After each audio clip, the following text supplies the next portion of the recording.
Hi welcome to కొలుగురు 24/7 news TV. ఒక వార్త ఒకటి చూస్తూ ఉన్నాం. అదేమిటంటే ఆంధ్రప్రదేశ్లో బీచ్ షాక్స్ అనేటువంటి పథకం లేదా విధానం అమల్లోకి రాబోతుంది. ఏమిటి దాని అర్థం అంటే, బీచ్ షాక్స్ అంటే ఏంటి అర్థం అంటే, బీచ్ ఒడ్డున కుటీరాలు గుడిసెలు, కుటీరము అనే అర్థము. మామూలుగా అంటే బీచ్లో ఒక నీడగుండేటువంటి కుటీరము. ఈ కుటీరం అంటే బీచ్ ఒడ్డున వేసేటువంటి డేరాలు గుడిసెలు రకరకాలు సేదతీరే ప్రాంతము అని కూడా చెప్పవచ్చు. మామూలుగా వ్యావహారిక భాషలో చెప్పాలి అంటే దాని పేరు మీద వాస్తవానికి ఇది ఎలా ప్రారంభమైందో మనం చెప్పే ప్రయత్నం చేస్తాను. ఆంధ్రప్రదేశ్లో బీచ్ షాక్స్ అని చెప్పేటి దాన్ని తీసుకొస్తున్నారు. దాంతో సర్వత్రా విమర్శలు వస్తున్నాయి, చాలామంది విమర్శలు వస్తున్నారు.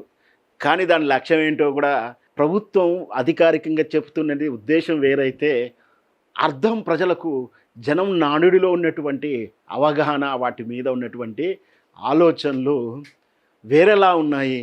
మరి ఏమిటి ఆ సాంప్రదాయాన్ని తీసుకొస్తున్నారా అనేది ఇక్కడ ప్రశ్న.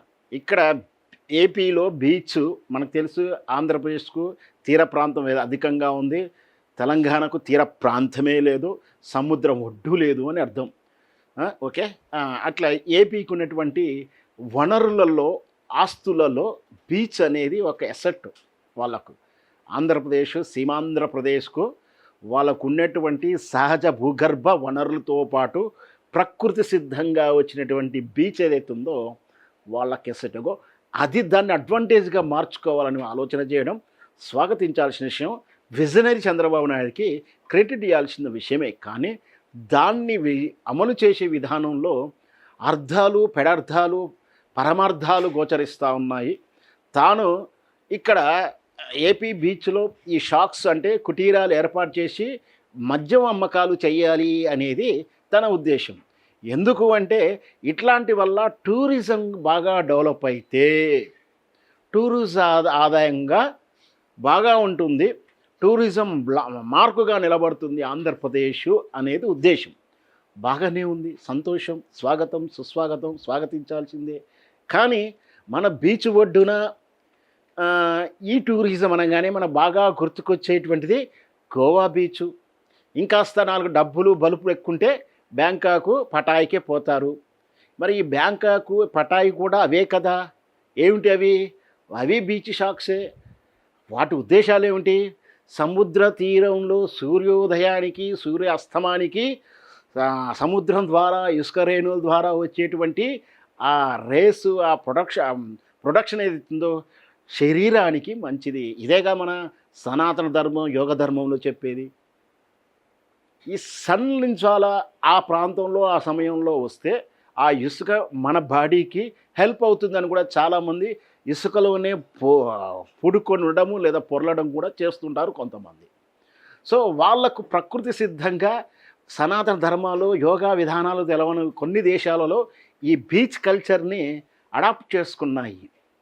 అలా మన దేశం మీదికి దండయాత్రకు వచ్చినటువంటి పోర్చుగీస్ వాళ్ళు, ఇట్లాంటి డచ్ వాళ్ళు ఈ బీచ్లను అభివృద్ధం చేసుకుంటూ బీచ్లని నగరాలుగా, అంటే ఈ బీచ్నే పారిశ్రామిక నగరాలుగా తీర్చిదిద్దే క్రమంలో వాళ్ళ సంస్కృతి ఏదైనా బీచ్ ఒడ్డున ఉండేటువంటి ఏదైతే బికినీలు కానీ ఇట్లాంటి 3 పీస్ 2 పీస్ కూడా వేసుకొని ఆ సన్లైట్కు ఆ ఇసుక రేణులకు మమేకమైపోవాలని అక్కడ ఉంటే ఉద్దేశాలు ప్రారంభమైన ఈ సంస్కృతి దారి తప్పి వరుస తప్పి ఈ బెనిఫిట్కి వచ్చే వాళ్ళల్లో ఈ ప్రయోజనంతో పాటు ఆనందం, ఉల్లాసం, ఉత్సాహాన్ని క్యాప్షన్గా తీసుకొని దానికి మత్తు మగువ ఇట్లాంటి వాటిని అలవాటు చేసుకున్నారు.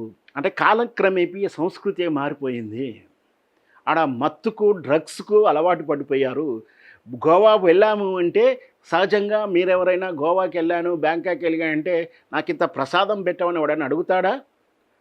ఏమైనా వ్రతం చేసుకొచ్చామని ఎవడైనా అడుగుతాడా? అడగడు. అక్కడ ఎంత తాగి వచ్చావు, ఎంత స్కోర్ చేసి వచ్చావు అనే కదా అడిగేది ఎవరైనా. నిన్న వెళ్ళిన వారు సాంప్రదాయబద్ధంగా మీ ఇంట్లో కుటుంబ వాళ్ళు గోవా పోనిస్తా అంటే మీ ఇంటి గృహిణులు వెళ్ళనిస్తారా? వెళితే మిమ్మల్ని గౌరవంగా చూస్తారా, అనుమానంగా చూస్తారా? గోవా బ్యాంకాక్ పటాయి వచ్చినామంటే వైద్య పరీక్షలు ఏం చేయించరు, కానీ అనుమానంగానే చూస్తారు. ఎందుకు? అక్కడున్న సంస్కృతి ఏమిటి? మత్తు మగువ. ఇగో ఇక్కడ ఇప్పుడు ఇదే సంస్కృతి ఏపీలో అడాప్ట్ చేసుకుంటే నేను వాళ్ళ ఆ సంస్కృతి తీసుకొచ్చి పెడుతున్నారని నేను అంటలేను.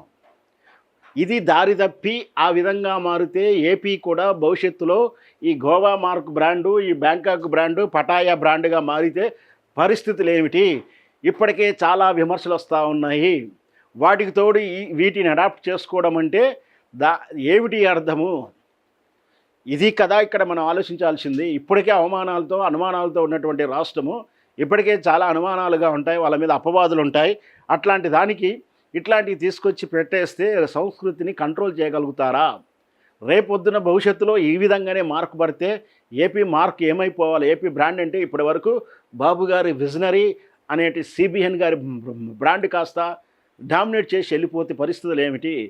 పైగా ఇట్లా బీచ్లోనే బీర్లు అమ్మటమో మత్తు అన్నట్టు అమ్ముతా ఉంటే బీచ్కు ఇన్నాళ్ళు బీచ్ కంటే మనం ఇప్పటి వరకు విశాఖపట్నం బీచ్కు ఎక్కడికి వెళ్ళినా, ఏ బీచ్కి వెళ్ళినా, యానాంకి వెళ్ళినా ఫ్యామిలీగా వెళ్ళాము మనం. గోవా బీచ్కి ఫ్యామిలీగా ఎవరు వెళ్ళరు. మళ్ళీ భద్రాసు వెరీనా బీచ్కో, ఆ బీచ్కో, ఈ బీచ్కో, విశాఖపట్నం రామకృష్ణ బీచ్కో ఫ్యామిలీస్గా వెళ్ళి సాయంత్రం పూట అలా కొద్దిసేపు సేద తీరుకొని అక్కడ ఇప్పుడు మనం గుగ్గిళ్ళు అంటాం మన భాషలో, వాళ్ళు గూడాలు అంటారు కొందరు. వాళ్ళు ముంత కింద పప్పు అని అమ్ముకుంటారు. సరదాగా ముంత కింద పప్పు తినుకుంటాను, అవసరం వస్తూ సోడాను థమ్సప్ తాగి ఆ సరదాగా నీళ్ళ బీచ్ల్లో ఇసుక పిచ్చుక గూళ్ళు కట్టుకొని చిన్నపిల్లలు కేరింతలు కొడుతుంటే వచ్చిపోయే అలలు మన కాళ్ళకు తగులుతూ ఉంటే ప్రపంచమే కాళ్ళకు తగిలినంత ఆనందంతో పరవశించిపోతున్నటువంటి ఫ్యామిలీస్ ఇప్పుడు ఫ్యామిలీగా వెళితే అక్కడ ఆ పక్కనే మత్తు పానీయాలు తాగి ఊరూరు తరుగుతున్న యువత ఇప్పటికే చూస్తున్నాం కదా ఎట్లా వెంటబడ్డారు. ఉప్పల్క దగ్గర డ్రగ్స్కు గంజాయికి అలవాటు పడి వేధిస్తున్నారు. ఇప్పటికే ఇంకేంటంటే తీర ప్రాంతంలో సెక్యూరిటీ తక్కువగా ఉంటుందంటే అపాయం ప్లేస్ ఛాన్సెస్ ఎక్కువగా ఉంటుంది. ఎందుకంటే ఆ తీర ప్రాంతం అంతా మనిషి నిలబడి ఐ విజన్ చూసేంత పర్యవేక్షణ ఉండేటువంటి సెక్యూరిటీ ఉండలేదు కూడా. అట్లాంటి పరిస్థితుల్లో ఈ ఫ్యామిలీస్ ఎవరో వెళ్ళరాని వాళ్ళని వెళ్ళినప్పుడు జరుగుతే ఏమిటి పరిస్థితులు? ఈ విషయాన్నే మన ఆంధ్రప్రదేశ్ హోమ్ మినిస్టర్ గారు అనిత గారిని అడిగితే కూడా ఆమె కూడా జవాబు దాటవేసే సమాధానం చెప్పిందే కానీ జరగబోయేటువంటి అడిగిన క్వశ్చన్ తగినటువంటి ఆన్సర్ ఇవ్వడానికి ప్రయత్నం చేయడానికి చాలా కష్టపడింది. అంటే బాబు గారిని కాపాడడానికి విష ప్రయత్నాలు చేసింది. అందరికీ తెలుసు అది విమర్శ, అందరికీ అర్థమవుతుంది. కానీ బాబు గారు మాత్రం ఖచ్చితంగా గోవా బీచ్లో ఎట్లయితే టూరిజం ఆదాయాన్ని సంపాదిస్తుందో, ఎట్లయితే ఆదాయం సంపాదిస్తుందో మనం కూడా టూరిజం మీద సంపాదిద్దాము అనేటువంటి చేసి ఇంటర్నేషనల్ అంటే రేపొద్దున ఇక్కడ ఇచ్చే ఫెసిలిటీస్ అట్రాక్షన్ అయిపోయి ఎవరైనా రాష్ట్రంలో పెట్టుబడులకు అట్రాక్షన్ చూస్తారు, ఎవరైనా రాష్ట్రంలో ఉపాధి కల్పనకు అట్రాక్షన్ చూస్తారు. ఈ రాష్ట్రంలో శాంతి పద్ధతులు అదుపులో ఉన్నాయని చెప్పడానికి కేసీఆర్ తాపత్రయపడ్డాడు. ఈ రాష్ట్రంలో ఇన్ఫ్రాస్ట్రక్చర్ బాగుందని చెప్పడానికి, ఈ రాష్ట్రంలో అవినీతి లేదని చెప్పడానికి ప్రయత్నం చేసి single window systems, T hub లాంటి ఏర్పాటు చేసి పెట్టుబడులను ఆకర్షించారు. మరి బాబు గారు ఒక వినూత్న మార్గంలో వెళ్తున్నాడు. ఆకర్షించడానికి ప్రపంచంలో అందరికీ తెలవాలి, ఏపీ ఆంధ్రప్రదేశ్ బీచ్ల గురించి తెలవాలనుకుంటున్నాడేమో. ఇట్లాంటి పథకాన్ని అమలు తీసుకొస్తున్నారు. చేయడంలో తప్పేం లేదు, కానీ దాని మీద వచ్చే పరిణామాలు, విష పరిణామాల గురించి ఆలోచించి విమర్శలు రాకుండాను, విమర్శలకు తావియకుండాను, లేదా విష పరిణామాలకు అభివృద్ధి అంటే డెవలప్మెంట్ భవిష్యత్తులో చేయి దాటిపోవడానికి పాలసీలు ప్రకటించి ఈ స్కీమ్ను అమలు చేస్తే బాగుంటుంది అనేది మాలాంటి విశ్లేషకుడు అభిప్రాయం. మన అనిత గారు ఏం చెప్పారో ఒక మాట వినే ప్రయత్నం చేద్దాం. ఈ మాదక ద్రవ్యాలు కానీ దూరమవ్వాలని చూసుకుంటే బీచ్లలో పెట్టడం వల్ల ఎలా ఉంటుంది?